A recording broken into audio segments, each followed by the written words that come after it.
Welcome back to this audience edition of Hannity. Radical Muslims on the march. Now, as the situation in Iraq continues to spiral out of control and as ISIS continues to take over more and more cities each and every day, Democrats are doing their level best to try and cover for President Obama. Now, here's why.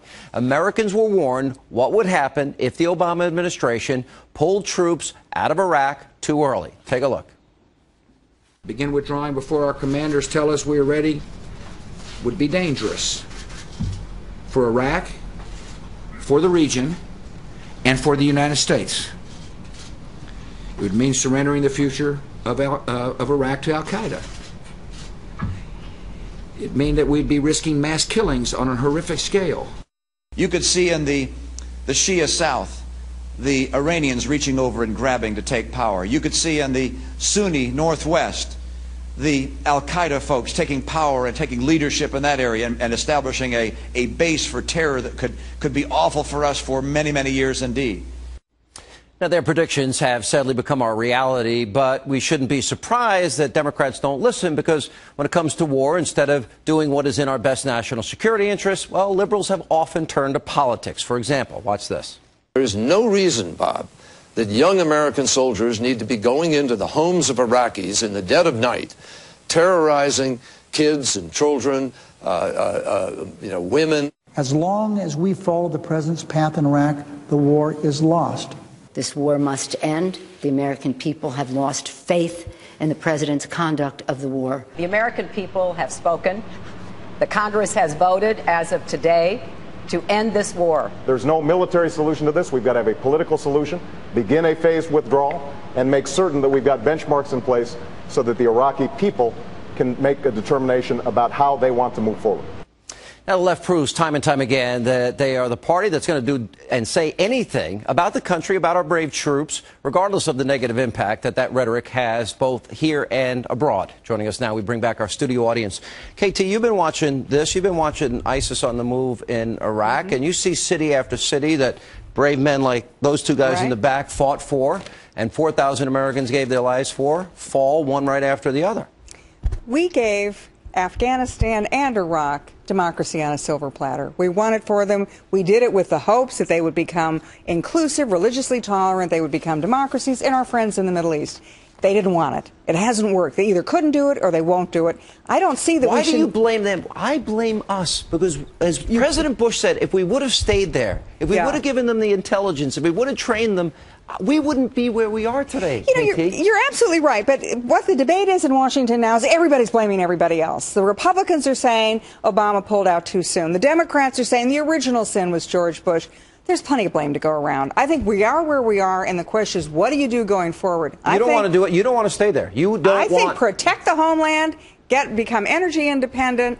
The Middle East is funded by clear our border, make sure, and stop the political correctness in enforcing and looking for who the terrorists are. We're looking at 350 million Americans. We're all treating them the same. Amber. Let's look for the people who are the terrorists. We did pull out of Iraq too soon in 2011. It was a completely political decision. President Obama wanted to be the president that ended the Iraq war no matter what the terms. We left Iraq and the Iraqi government unstable and unable to protect themselves from these groups like ISIS coming in and seeing this opportunity and seizing it. So Obama blew it. In other words, if he would have listened to Bush, and by the way, it wasn't boots on the ground, it wasn't fighting, it was intelligence, and it was training. He cared more about his own self-image than the future of Iraq and the American soldiers that sacrificed so much in that country. Bartel? KT is Syria, by the way, right? I spent a great deal of time in Syria, Iraq, and most of many of their neighbors. KT's a very dear friend, but I disagree with her.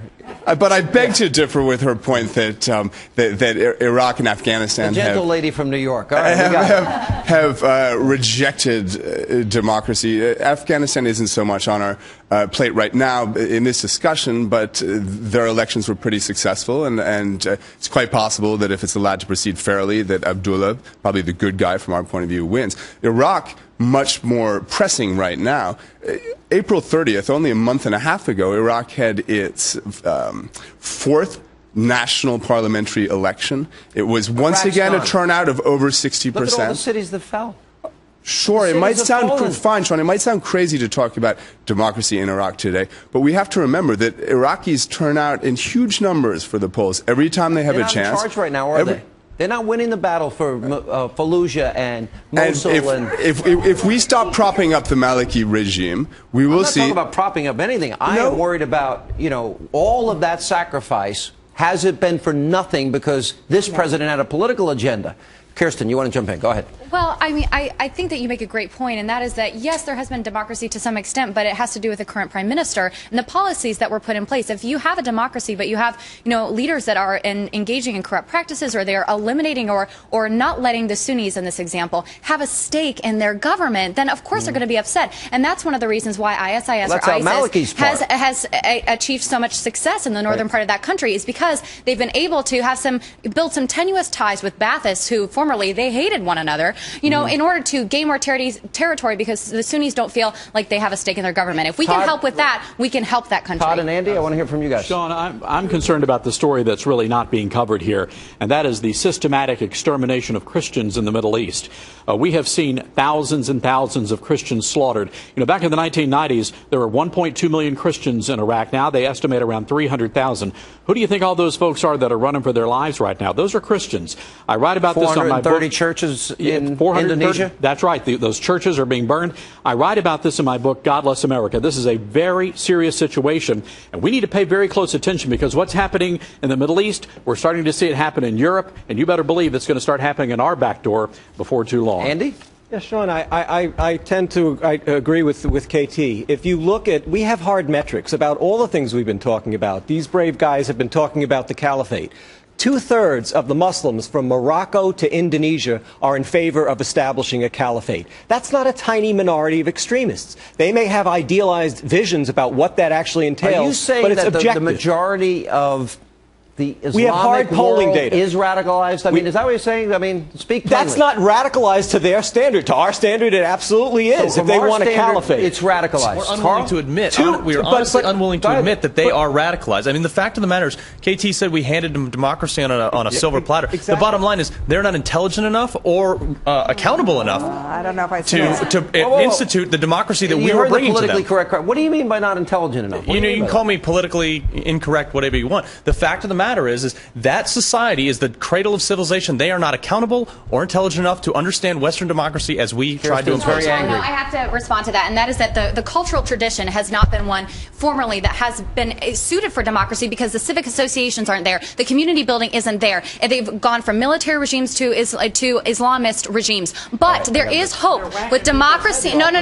Technology has wait. If I can just finish, I have hope for the next generation, because technology has done a lot to democratize these countries and inspire the next generation of young people to be more moderate. And I think with time, you will see that region transform because of young people. They are doing it. People up. Democratize to impose the Sharia. Sean, I mean, 91% of Iraqis, after we liberated the place, want the Sharia. These are hard metrics from Pew. 99% of the Afghans want the Sharia. That may be democracy to them.